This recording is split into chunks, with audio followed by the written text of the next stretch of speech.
오늘 말씀은 소발이 악인에 대한 그의 생각, 그 생각을 말하고 있는 부분입니다.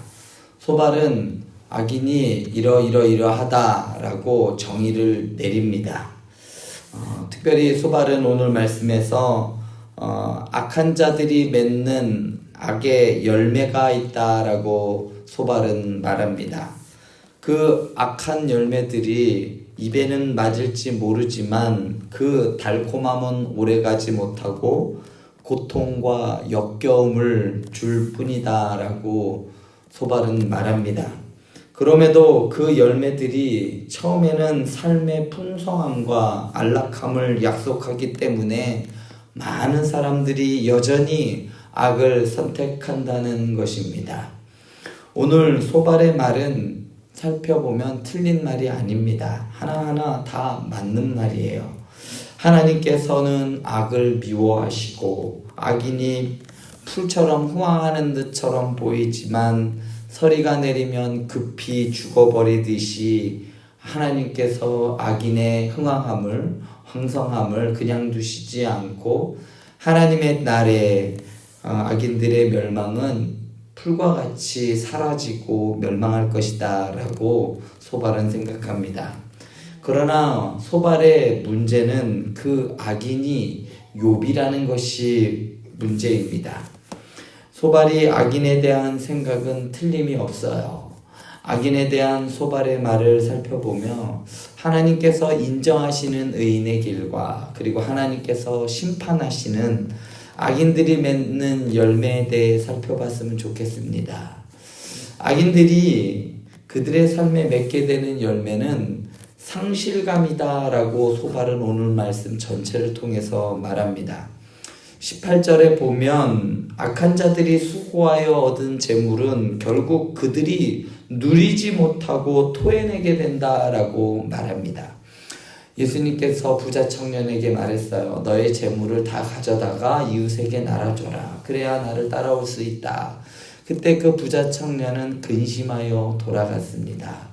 많은 재물을 가지고 있지만 많은 것을 쌓아두고 있지만 결국은 그것을 다 누리지 못하고 누구에게로 어디가로 흩어져 버릴 것임에도 불구하고 사람들은 그것을 끝내 내려놓지 못합니다.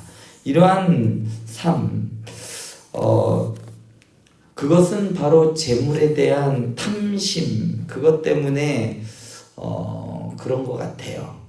오늘 악인들이 얻은 재물은 가난한 자들을 억압하고 그들에게 돌아가야 할 몫을 빼앗은 결과이기 때문에 그것은 정당하지 못하고 결국은 하나님께서 그들의 재물을 토하게 만드실 것이다 라고 합니다. 악한 자들은 재물에 대한 탐심 때문에 그것을 모으는 방법이 정당하지 못한 경우가 상당히 많습니다. 그들은 진리를 거부하고 무시하고 정당한 법 테두리 안에서 버는 것보다는 편법 그리고 불법을 저지르면서 남들보다 더 갖기 위해 재물을 쌓기 위해 탐욕을 부립니다.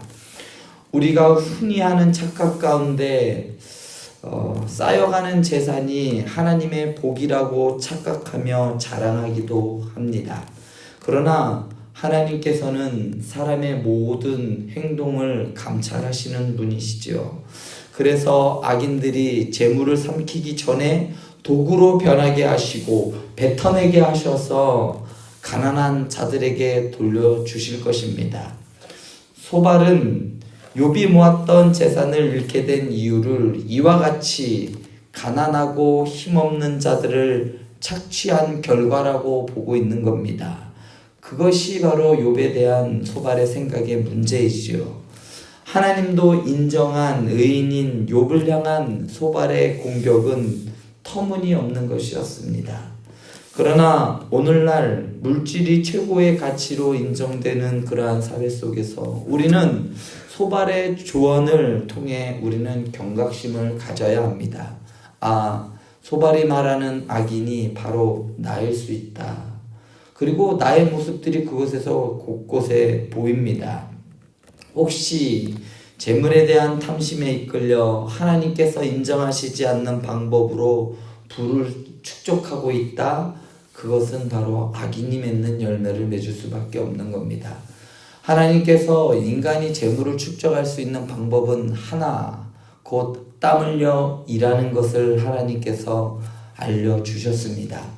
그렇기 때문에 땀 흘려 일하지 아니하고 벌어들이는 모든 것들은 결국은 불법은 아닐지 몰라도 하나님께서 좋아하시는 방법은 아니라는 것이죠. 증권 투자가 그렇습니다. 또 부동산 투기가 그럴 수 있습니다. 불법은 아니지만 하나님께서 좋아하시지는 않을 겁니다. 또한 우리는 하나님의 백성인 우리가 속한 직장과 사회에서 이러한 악한 일들이 일어나지 않도록 앞장서야 하는 책임도 우리는 가지고 있는 것이지요. 나는 아무것도 안 했으니까 괜찮아가 아니라 불의를 볼 때, 악을 볼 때 우리는 그것들을 멀리하고 그것들을 수정하며 고쳐가려고 해야 되는 것입니다. 악한 재물은 독이 된다는 성경의 진리를 기억하시기 바랍니다. 독은 작은 것 하나만 먹어도 그것이 온몸에 퍼져 몸을 상하게 만드는 것입니다. 작은 버섯 하나 잘못 먹었다가 온몸이 마비되거나 혼수 상태에 빠졌다는 이야기들을 우리는 종종 봅니다. 요 정도쯤이야 괜찮겠지 하지만 그 정도쯤 때문에 그것 때문에 온몸을 상하게 되는 경우를 종종 보게 됩니다. 소발은 더욱더 강력한 어조로 이야기를 하는데요. 하나님은 악인이 저지른 죄를 드러내시며 두려워했던 일들이 그에게 닥칠 것이다 라고 말합니다. 불법을 행하면서 다른 사람의 재물을 취하는 사람들이 가장 두려워하는 것은 자기가 행한 그 불법이 드러날 때입니다. 공직자들이 공직에 나갈 때 인사청문회를 하지요. 그거를 할 때 가장 두려워하는 것이 무엇이냐면 자기가 행한 불법과 편법입니다. 부정한 방법으로 자녀에게 상속해 주거나 편법을 행해서 자녀의 병역을 면제해 주거나 이러한 일들이 드러나는 그것을 두려워하는데 그것이 드러날 경우에는 모든 일들이 다 허사가 되기 때문입니다. 악인은 기뻐하던 모든 것을 빼앗기고 괴로움을 당하거나 하나님의 맹렬한 진노를 받게 되는 겁니다.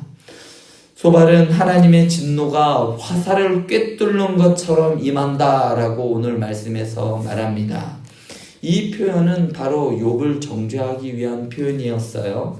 욥은 자신이 하나님의 화살을 맞았다라고 말한 바 있습니다.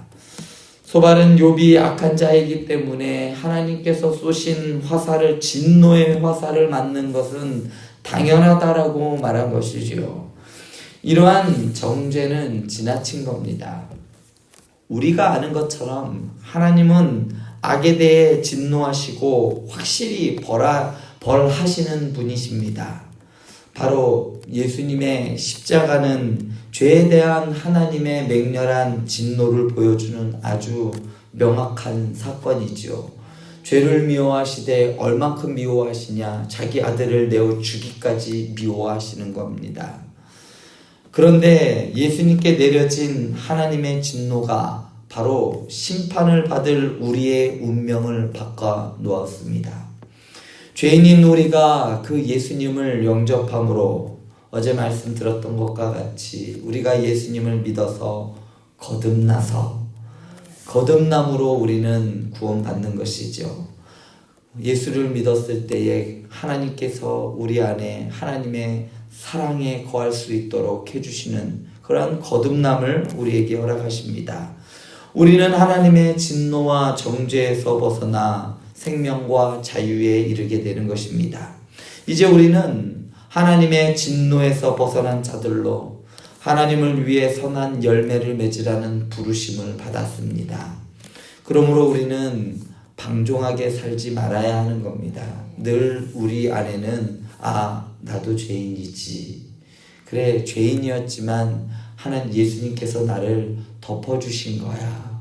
죄가 없는 게 아니라 덮어주신 은혜를 우리가 입은 것 뿐입니다.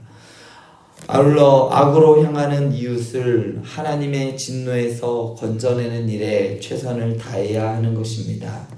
예수님을 알지 못하는 사람들에게 우리가 복음을 전해야 하는 이유는 내가 예수를 믿어 받은 그 은혜 때문입니다. 이 땅에서 이와 같은 우리의 선한 행실이 하늘의 하나님께 영광이 되는 것입니다. 우리의 삶은 악한 열매를 맺을 수도 있고 또한 선한 열매를 맺을 수도 있습니다. 우리가 만약에 지금 탐욕에 이끌려 살아간다면 내 삶은 악의 열매, 악인들이 맺는 열매를 맺게 될 겁니다. 그리고 바람에 날리는 겨와 같이 하나님의 심판의 날에 우리의 삶은 까불러질 겁니다. 주님께서는 자기 자신처럼 우리를 이웃을 사랑하라고 하셨어요. 그리고 하나님을 사랑하라 하셨습니다.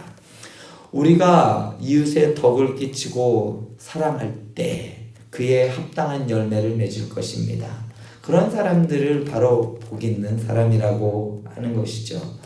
우리의 선한 행실을 통해서 이웃들이 예수 믿는 사람은 역시 다르구나.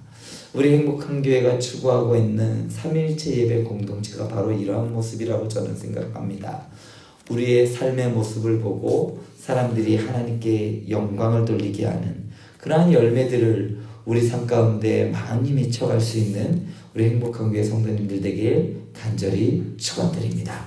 기도하시겠습니다.